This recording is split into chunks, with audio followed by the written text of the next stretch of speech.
Hello दोस्तों, आज मैं आपके लिए लाया हूँ हिंदी का मॉडल पेपर जो सन 2023 का हिंदी का मॉडल पेपर। इसमें आप आपको बताएंगे जो प्री बोर्ड का इसी साल का है, जो फरवरी में आपकी परीक्षा होने वाली है, जो 16 फरवरी को जो पहला पेपर है हमारा किसका, हिंदी का। इसीलिए मैं आपके लिए एक वीडियो लाया हूँ। इसमें आपको देख लेना है हमने कितनी तैयारी कर ली है और क्या क्या हमारा करना बाकी है। और हिंदी के पेपर में आपको बताऊंगा मैं किस तरह से क्वेश्चन आते हैं, आपको इसी वीडियो में बताऊंगा कुछ। यहाँ पर देखिए, आप तो छोटी रिक्वेस्ट है, चैनल पर नए तो चैनल को सब्सक्राइब कर ले और वीडियो को लास्ट तक देखना, क्योंकि इसी वीडियो में आपको पूरा ब्यौरा मिलेगा जो हम आपको कराने वाले हैं। चलो चलते वीडियो में। यहाँ पर देखिए, पहला हमारा क्वेश्चन मिलेगा, इसी तरह का आपका क्वेश्चन आएगा, यानी इसी के ऊपर क्वेश्चन आएगा। यूं नहीं कहता मैं इसी तरह का आएगा, यानी इसी के ऊपर क्वेश्चन आएगा। तो हमारा पहला क्वेश्चन क्या है कि चिंतामणि निबंध संग्रह के रचनाकार, यानी चिंतामणि निबंध संग्रह के रचनाकार है हमारे कौन, आचार्य रामचंद्र शुक्ल, यानी आचार्य रामचंद्र शुक्ल आपका सही हो जाएगा। और इसी तरह आपका दूसरा आएगा खा, हिंदी का प्रथम मौलिक उपन्यास कौन था, यानी हिंदी का प्रथम मौलिक उपन्यास, इसमें तो आपका हो जाएगा सही परीक्षा गुरु, यानी परीक्षा गुरु आपका हिंदी का मौलिक उपन्यास था। तो यहाँ पर आपको देखने को मिलेगा आनंद कामंदनी के संपादक, यानी आनंद कामंदनी के संपादक कौन है। तो आपको यहाँ पर आपको कर देना है बछेंद्री नारायण चौधरी मिश्र। इस तरह के आपको 4 ऑप्शन मिलेंगे, 4 में से आपको एक सही टिक लगाना है। तो यहाँ पर आपको देखने को मिलेगा कि गद्य विधा की दृष्टि से बोलेंगा से गंगा है किस क्या है, यानी ये हमारी क्या है कहानी। तो आपको यानी 5वां क्वेश्चन देखने को मिलेगा, क्योंकि गद्य में हमारे 5 क्वेश्चन आते हैं, 5 क्वेश्चन जो 5 नंबर के आते हैं। तो आपको 5वां क्वेश्चन देखने को मिलेगा कि हिंदी एकांक के जनक माने जाते हैं, यानी हिंदी के एकांक जनक माने जाते हैं। तो आपको को इसमें से एक टिक करना है जो सही होगा। तो हमारा इसका सही आंसर हो जाएगा राम कुमार वर्मा। तो आपको यहाँ पर प्रश्न 2, यानी दो के सवरे यहाँ पर खा खा गा सब कुछ देखने को मिलेंगे। तो हमारा खा है विनय पत्रिका के किस काल की रचना है, यानी विनय पत्रिका किस काल की रचना है। तो आपको सही हो जाएगा यार भक्ति काल की, यानी भक्ति काल की सही हो जाएगी। और ये हमारा खा क्वेश्चन है कि प्रत्येक का सुकुमार कवि किसको माना जाता है, यानी सुकुमार कवि किसको माना जाता है, हमारे प्रतिमिक, यानी सुकुमार कवि किसको माना जाता है। तो इससे आ जाएगा हमारा सुमित्रानंद पंत को, यानी सुमित्रानंद पंत को हमारा सुक कवि माना जाता है, सुकुमार कवि।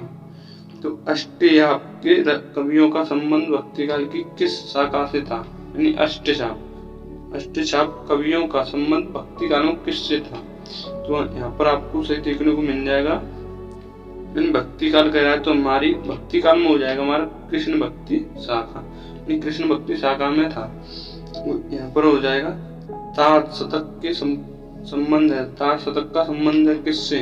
तो आपको यहाँ पर आपको 4 ऑप्शन मिलेंगे, 4 में से आपको सही होगा वही करना है। तो हमारा इसका सही हो जाएगा रामविलास वर्मा हो जाएगा।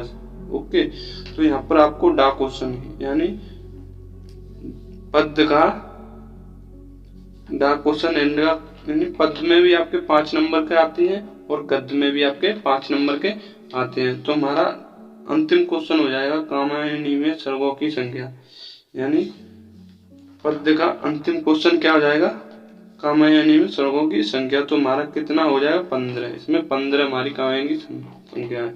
तो आपको तीसरा क्वेश्चन देखने को मिलेगा जो हमारी व्याख्या और गद्यांश में लेखन आधारित है। जो हमारे इसमें देखिए हमारा तीसरा क्वेश्चन कह रहा है हमारा दिए गए गद्यांशों पर आधारित निम्न प्रश्नों के उत्तर दीजिए, यानी इसमें से आपको जो हमारी ये कहानी, इसमें से आपको छांटकर इनके प्रश्न के उत्तर देने हैं। इसमें से देखिए हमारे ये 5 प्रश्न दिए, इनको आपके उत्तर देने हैं। तो हम सबसे पहले से पढ़ लेते हैं इस किस पाठ से लिया। सबसे पहला क्वेश्चन है, चलो हम पहला क्वेश्चन पढ़ लेते हैं। पहला क्वेश्चन है कि गद्यांश के पाठ और लेखक का नाम, यानी गद्यांश के पाठ और लेखक का नाम किस तरह लिखना है हमें। गद्य और यह हमारी किस पंक्ति से, ये हमारे किस पाठ से लिया है और किसके लेखक कौन है। तो हम यहाँ पर पृथ्वी और आकाश के अंतराल में जो कुछ सामग्री भरी है, पृथ्वी के चारों ओर फैला हुआ पृथ्वी और आकाश गंभीर संगम में जल एवं रत्नों की राशियां उन सबसे, यानी इसमें हमारा आएगा पृथ्वी। इसमें से आपको ये हमारा किसमें से लिया गया है, ये हमारा लिया गया है राष्ट्र का स्वरूप, यानी राष्ट्र का स्वरूप चैप्टर में से लिया गया है। इसके लेखक है हमारे कौन है, इसके लेखक मालूम आपको, हमारे इसके लेखक है वासुदेव शरण अग्रवाल, यानी वासुदेव शरण अग्रवाल है इसके लेखक। तो हमारा क्वेश्चन कह रहा है रेखा अंश की व्याख्या कीजिए। आपको जिन जिन पर रेखा दिख रही है उनकी आपको व्याख्या करनी है, यानी इसी की आपको व्याख्या करनी है। हमारा गा क्वेश्चन गैया गा क्वेश्चन है हमारा, राष्ट्रीयता की भावना के लिए किसके प्रति चेतना जागृत होनी चाहिए, यानी इसी में से आपको एक आंसर ढूंढ के लिख देना है इसका। तो हमारा यहाँ से आपको लिखना है राष्ट्र के नवयुवकों के हृदय में प्रतिभा जिज्ञासा की नई प्रेरणा फूटनी चाहिए, यानी यहाँ तक आपका हो जाएगा ये, यहाँ तक इसका क्वेश्चन। और इसी का भी इसकी तरह आपको इसमें से छांट के लिख देना है, और इसकी इसी तरह की इसे भी ओके। और आपका अथवा करके दिया है, यानी उसको नहीं करते तो आपको इससे करते हैं, यानी वो नहीं आ रहा तो आपको इसे कर सकते हैं। तो ये हमारा किससे लिया गया है कि आज किसे हम बहुमूल्य संस्कृति मान रहे हैं, वह क्या ऐसी ही बनी होगी, यानी जो हमारी बहुमूल्य संस्कृति है वो हम इसे मान रहे हैं, वो क्या ऐसी ही बनी रहेगी। तो आपको यह किससे लिया गया है, आपको यहाँ सबसे पहले आपको क्वेश्चन, यानी आपको क्वेश्चन प्रश्न पढ़ लेने इसके। तो सबसे पहले कह रहा है गद्यांश के पाठ और लेखक का नाम, पाठ और लेखक का नाम इसमें से आपको बता देना है किससे लिया गया और किसका, इसी तरह से आपको इसका बता देना है। तो हम इसको बता दें आपको, यह हमारा अशोक के फूल नामक पाठ से लिया गया है, ये हमारा अशोक के फूल, यानी अशोक के फूल। और इसके कवि भी है लेखक हजारी प्रसाद द्विवेदी जी है इसके लेखक। तो चलो हम चलते हैं। इसी तरह आपको सारे क्वेश्चन कर देने हैं, ऊपर बताया तैसे वो आपको चौथा देखने को मिलेगा। चौथा क्वेश्चन क्या है हमारा, दिए गए पद्यांशों में आधारित निम्न प्रश्नों के उत्तर दीजिए, यानी उसी तरह ये इसकी ये गद्यांश में से था और ये पद्यांश में से था, पद्यांश में से है।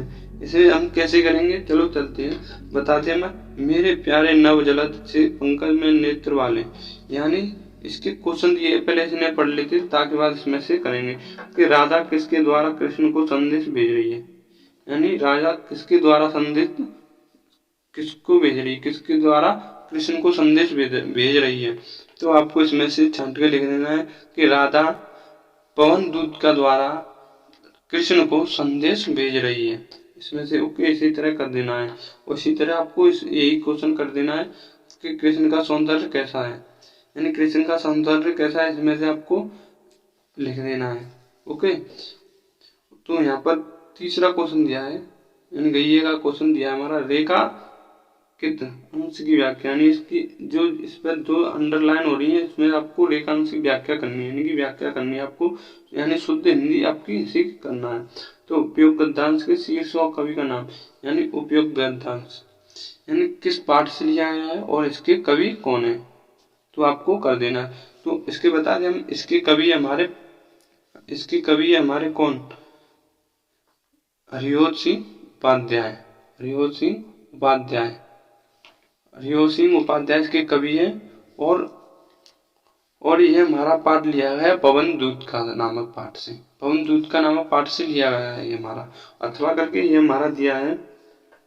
कहते आते थे यही वही नरदेही माता है कुमाता, यानी ये हमारा लिया है किसमें से, ये हमारा लिया है केकई का अंताप, यानी ये केकई का अंताप में से लिया गया है क्योंकि इसमें माता कुमाता उसी चैप्टर में थी।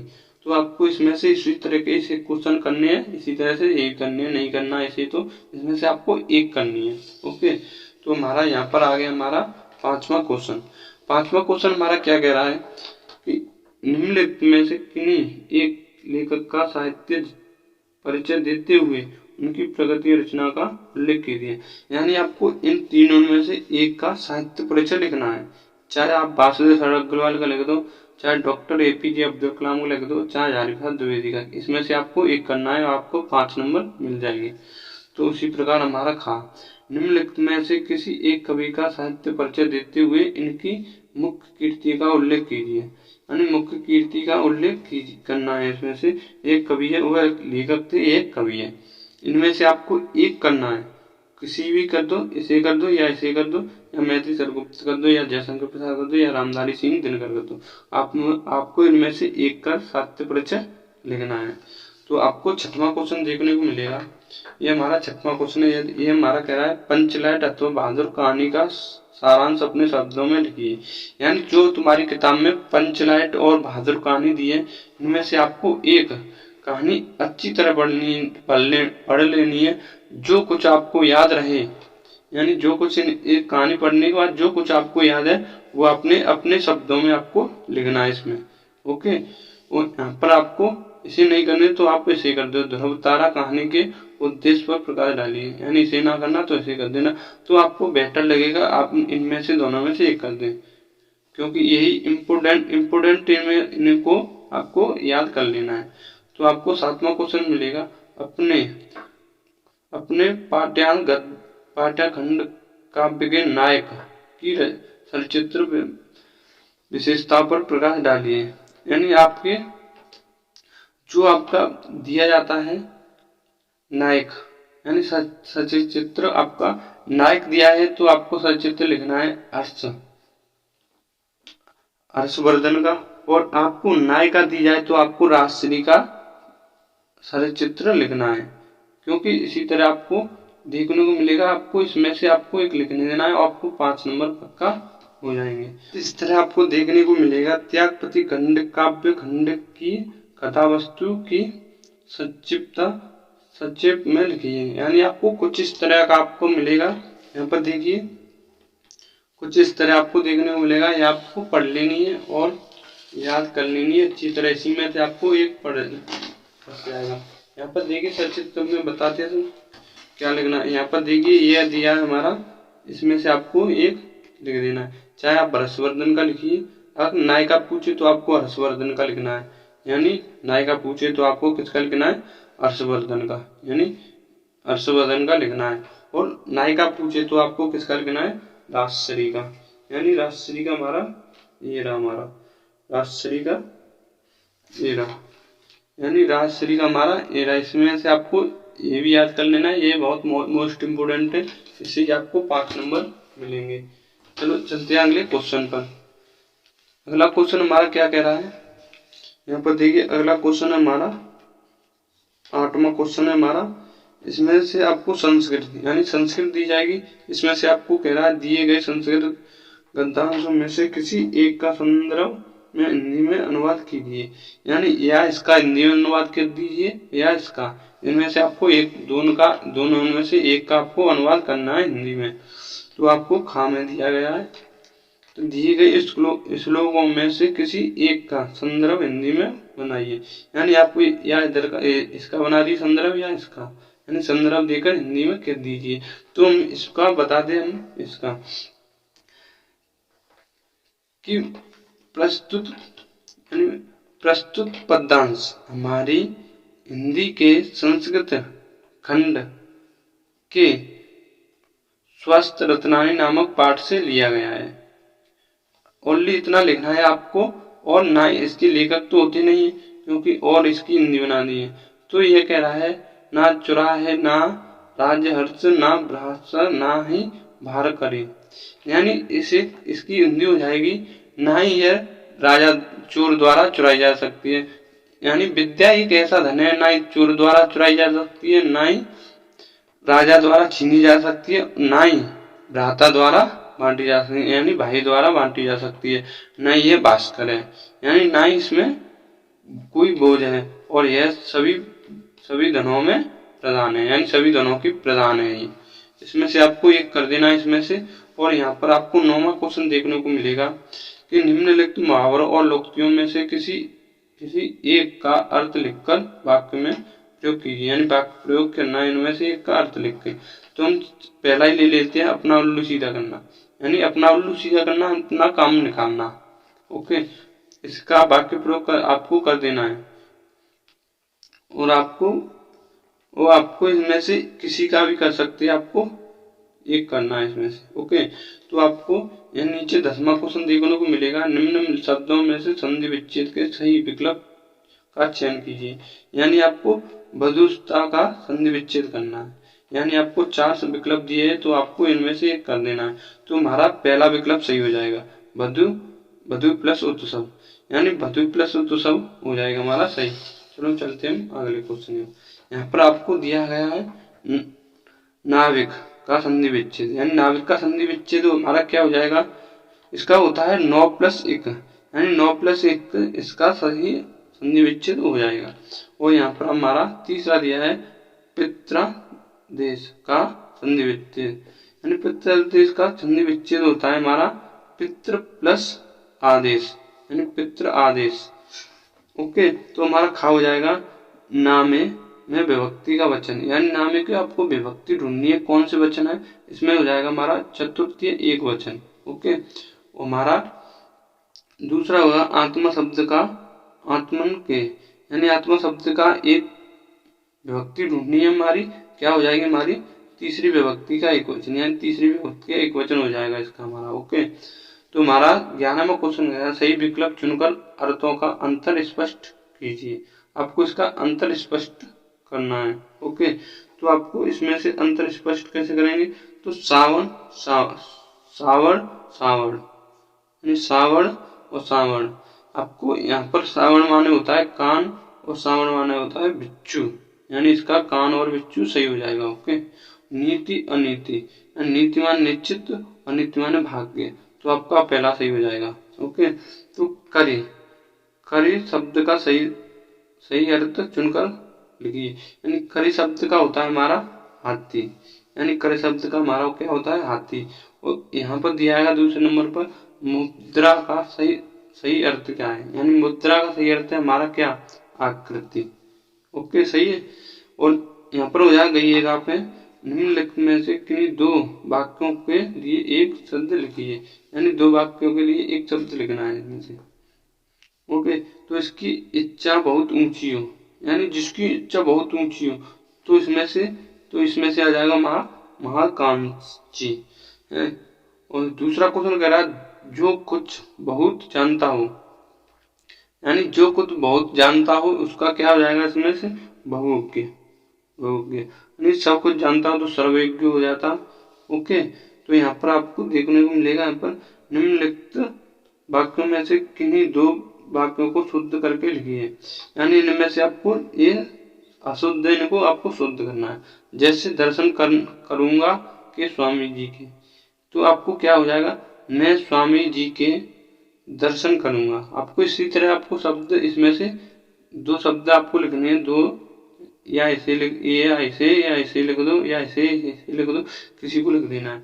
तो आपको 12 नंबर पे देखने को मिलेगी हास्य अथवा वीर रस की परिभाषा उदाहरण से, यानी आपको हास्य रस या वीर रस की आपको परिभाषा दे देनी है इसमें। ओके, तो आपको 2 नंबर पक्के हो जाएंगे, उदाहरण सहित देना है तो आपको। ओके, तो हमारा गई यहाँ पे श्लेष तथा रूपक अलंकार की परिभाषा, यानी श्लेष अलंकार दे दीजिए या रूपक अलंकार, इनमें से आपको एक की देनी है, किसी की दे दो उदाहरण सहित। अब और यहाँ पर गई आप है दोहा और चौपाई छंद की परिभाषा दी है, यानी दोहा लिख दो या चौपाई लिख दो, आपको नंबर आपको पूरे मिला उदाहरण सहित लिखना है आपको।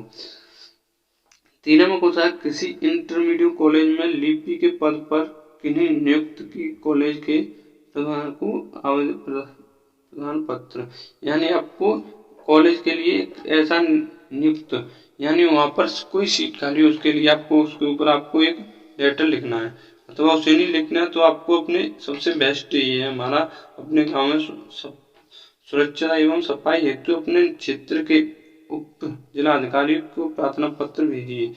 यानी जो आपके गांव में सफाई से हेतु कोई व्यवस्था नहीं है तो आपको इसमें से आपको पत्र लिखना है और उसको आपको इसके आपको 6 नंबर पक्का हो जाएंगे। यानी आपको इस पर आपको बहुत इजी है इस पे लिखना पत्र आपको लिख देना है। तो हमारा 14वां क्वेश्चन है निम्न विषयों में से किसी एक पर अपनी शैली के निबंध लिखिए।